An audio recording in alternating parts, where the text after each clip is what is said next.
Hey and welcome to the Toyota GR86 guide on Oulton Park International in iRacing. This car and track combination is amazing, and if you are still not sure if you should drive the next week, then you should hop into your car right after watching this video and give it a go. The car has so much mechanical grip that there actually aren't that many places where you can lose it around here, and it's a ton of fun to blast through all the ups and downs around this track, so don't hesitate and give it a go, you won't regret it. When you need some assistance in your practice session, then you can download my ghost car and drive against the lap that I will show you in the guide. I've uploaded all lap files to the community Discord, you can find the link in the description down below.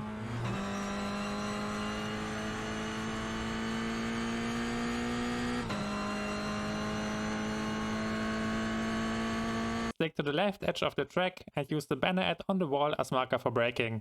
You want to give the brakes a short, deep tap and shift down into third gear. When you turn in and aim for the first inside curb, then you will notice that the car loses some grip and becomes slightly loose. But it's not dangerous and not a big deal. Simply stay off the throttle and listen to your wheel.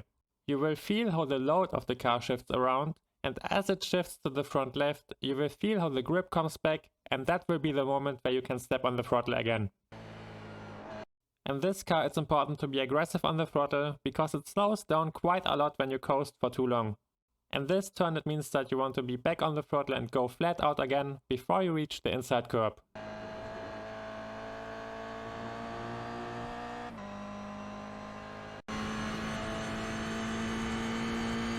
In the next turn we want to use the natural ups and downs of the track as markers for our inputs. The first thing we reach is a pretty sharp drop which is laying right ahead of us. Position the car on the far right edge of the track, wait until you reach the slope, and hit the brakes right at the moment when you drive into it. Turn in, shift into third gear and coast until you reach the second drop. As you drive into the second slope and into the compression, you will feel that the car catches a lot of grip, and that's the moment where you want to step back on the throttle again and go flat out. Attack the inside curb on the exit and accelerate towards the straight.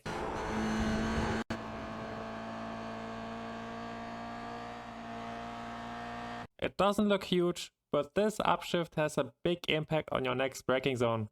By shifting up into 5th gear, you will lower the RPMs of your engine. And by arriving in the next braking zone in a low running 5th gear instead of a maxed out 4th gear, you will significantly reduce the amount of time you need to slow down. This is also a thing which you need to keep in mind when you are following another car in draft. When you arrive at the next braking zone in a maxed out rev limiter, then you will need to brake approximately 10 meters earlier to make the turn. There's a high speed left-hander before we reach the next braking zone, but it's simple. You want to lift and turn in as you reach the end of the cones and aim for a tight inside line. Try to exit the last turn as far on the left as possible. Use the tire barrier on the left or the marks on the surface of the track as markers for braking. Hit the brakes hard and shift all the way down into 2nd gear. A quick technical tip. We are arriving in a really hard braking zone, and this always means that you want to straighten your wheel before you go hard on the brakes. When you go hard on the brakes while you are still turning to either side, then you will initiate a slide, start to lose the rear and get in troubles on the entry. Avoid all those issues by fully straightening the wheel before you hit the brakes. Release the pressure on the brakes as you turn in and transition into trail braking while you enter the turn. Aim for a tight line around the curb and be aggressive on the throttle on the exit.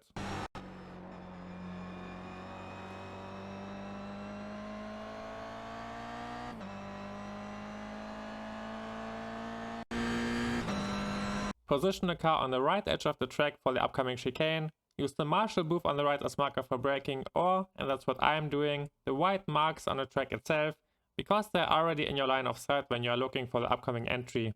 Hit the brakes. Aim for a tight line and shift down into 2nd gear. On the entry you want to make sure that you stay with both left side wheels on the curb.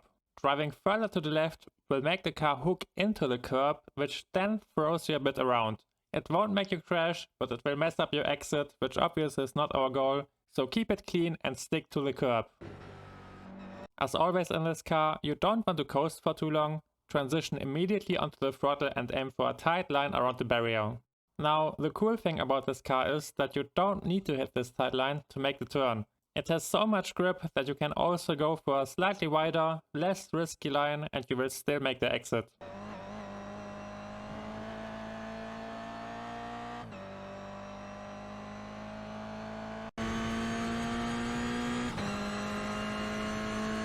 For the next turn we want to position the car on the edge of the track again and hit the brakes at roughly 75 meters, which is the halfway point between the 150 meter boards.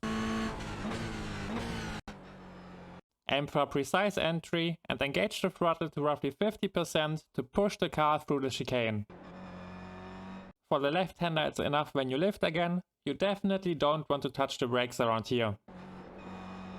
In this section, you want to prepare a good run onto the upcoming straight. You achieve that by going flat out as early as possible and being aggressive with your steering inputs. You want to slam your wheel to the left and push the car as far to the left as possible to get a nice and right entry into the next right-hander. Before you enter the turn, you will drive over a small crest right around here, and that's why you want to lift a little, because your wheel becomes light as you drive over it. Lifting helps you to maintain your grip. When you stay on the throttle, you might initiate a slide, and that will make it difficult to hit the next apex.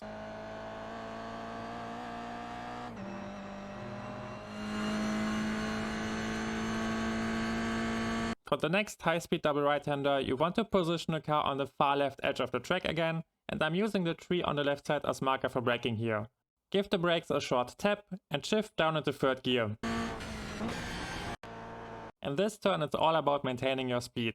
So avoid the curb on the inside and engage the throttle early, with the goal to go flat out again before you reach the second inside curb.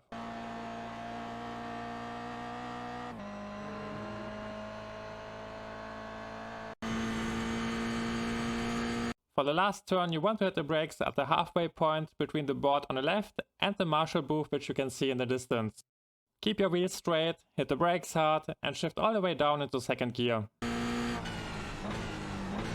Sometimes you might run into a situation around here where the car feels sluggish and it feels like you are losing the control while you are turning in. This usually happens when you overdrive the car in the braking zone and are too late on the brakes.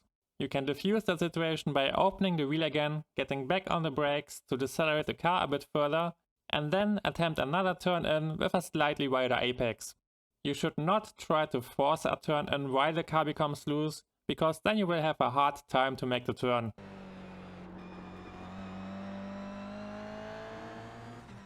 Please leave a like as you enjoyed the Cockpit Lap. I wish you all the best for the next week and see you next time!